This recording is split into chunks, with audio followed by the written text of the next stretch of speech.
আসসালামু আলাইকুম।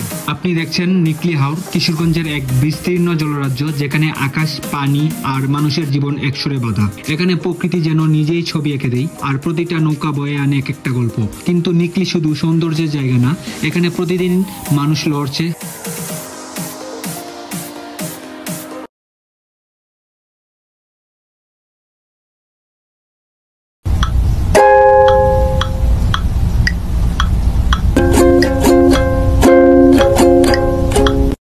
এই ব্লগে আমরা তুলে আনবো সেই হাওরের গল্প যা ক্যামেরার গণ্ডি পেরিয়ে হৃদয় ছুঁয়ে যাবে।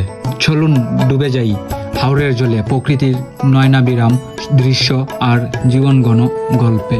নিকলি হাওর প্রকৃতির বুকে গড়া এক জলজ জীবন চিত্র। এখানে শুধু ভিউ না, আছে মানুষের জীবন, গল্প আর অদেখা সৌন্দর্য। নতুন ভিডিওতে নিয়ে চললাম কিশোরগঞ্জের এই হাওরে। চোখে দেখুন, মনে রাখুন। এখন আমি বলবো নিকলি হাওরে কিভাবে যাবেন, যাতায়াতের সহজ উপায়গুলো। ঢাকা থেকে যাত্রা শুরু, কিশোরগঞ্জ পর্যন্ত বাস অথবা ট্রেন অথবা প্রাইভেট গাড়ি, সময় লাগে 3 থেকে 5 ঘন্টা। কিশোরগঞ্জ শহর থেকে নিকলি, রিক্সা অথবা সিএনজি করে নিকলি বাজার, সেখান থেকে নৌকায় হাওরে প্রবেশ। যাতায়াত খরচ প্রায় সমান বললেই চলে। নৌকা ভাড়া দিনভিত্তিক অথবা ঘণ্টাভিত্তিক। ভ্রমণের বেস্ট টাইম বর্ষাকাল, জুলাই থেকে সেপ্টেম্বর।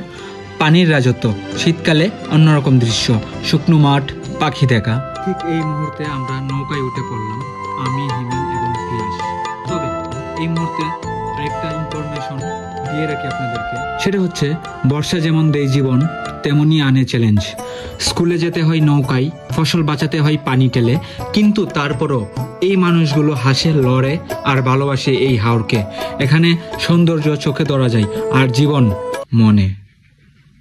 দেশ ছাড়ার আগে অন্তত যতদিন পারেন ঘুরে নেন, কারণ একবার 48 পৃষ্ঠার পাসপোর্টটা নিয়ে যদি দেশ ছাড়েন তখন আর ঘুরতে পারবেন না। তখন ফিল হবে ছোটবেলা মায়ের কাছে 5 টাকা চাওয়ার যে সময়টা, ওই টাইমটার কথা বারবার মনে পড়বে।